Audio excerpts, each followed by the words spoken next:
به نام الله بخشاینده و مهربان. فضیلت علم عقیده، شرف و بزرگی هر علم بنابر شرف معلومات آن است.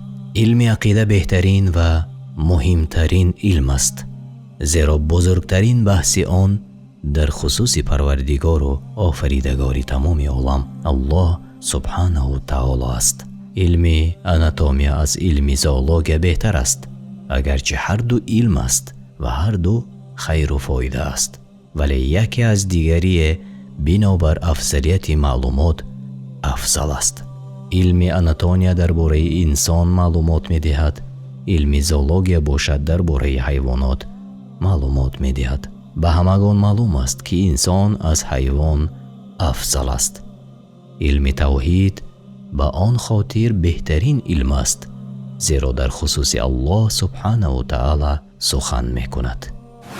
سرچشمه اعتقاد، مصدر تلقی یعنی سرچشمه‌ای که از آن علم و اعتقاد گرفته می شود. قرآن کریم و سنت صحیح رسول الله صلی الله علیه و سلم می باشد. الله تعالی در سوره نساء آیت 59 می فرماید: اگر در چیزی اختلاف کردید پس آن را به الله و رسول صلی الله علیه و سلم برگردانید، یعنی به قرآن و سنت روی آرید. آید به قرآن در فصل علاهده این کتاب معلوماتی وسیع‌تر می آید. سنت هر سخن و عمل و اقرار و وصف پیامبر صلی الله علیه و سلم است. علم و اعتقاد و دلیل و حجت از قرآن کریم و از حدیث های صحیح پیغمبر صلی الله علیه و سلم موافق فهم صحابه ها و تابعین گرفته می شود. امام ابو حنیفه رحمت الله علیه گفتند: من به قول خود حجت را از قرآن کریم و از حدیث های پیغمبر صلی الله علیه و سلم می گیرم و اگر در قرآن و سنت نیافتم پس از قول صحابگان کرام می گیرم. این را ابن عبدالبر در کتاب انتقا روایت کردند. قول کسی از قرآن و سنت بالا و اولا نیست. اگر سخن کسی ضد سخن الله و رسول باشد، سخن او به خودش رد است، یعنی برگردانیده می شود و قبول نیست. امام مالک رحمت الله علیه گفتند: سخن هر شخص هم قبول می شود و هم رد می شود جز صاحب این قبر، و به قبر پیامبر صلی الله علیه و سلم اشاره کردند. اگر کسی عقل را از قرآن و سنت مقدم داند، او صاحب بدعت بوده گمراه شده است. شیخ الاسلام رحمت الله علیه گفتند: عقل سالم هیچگاه مخالف نقل صحیح نمی شود. مجموع فتاوا 7 صفحه 665. نقل آنچه از آسمان نقل شده است، یعنی قرآن و سنت.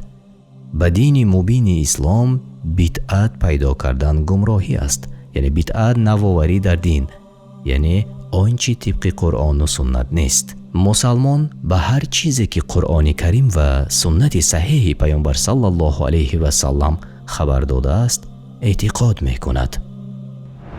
اعتقاد صحیح. اعتقاد صحیح آن اعتقاد است که پیامبر صلی الله علیه و سلم و صحابگان کرام در آن بودند. اعتقاد مسلمان باید مثل اعتقاد صحابگان کرام باشد. دلیل آن قول آیت 137 سوره بقره می باشد: اگر مردم ایمان بیاورند مثل ایمانی که شما، یعنی ای صحابه ها، آورده اید، خطاب به صحابگان است، در حقیقت هدایت یافتند.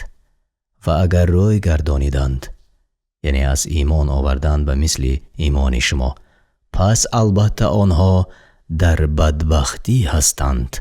این آیت دلیل خیلی واضح و روشن است که باید هر یک مسلمان در تمام مسئله های عقیده عیناً مثل صحابه ها اعتقاد داشته باشد.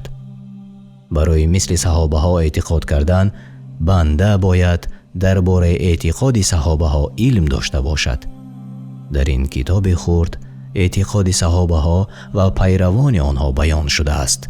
کسی مثل صحابگان کرام و تابعین و پیروانشان اعتقاد کند در حقیقت صاحب اعتقاد اهل سنت و جماعت است.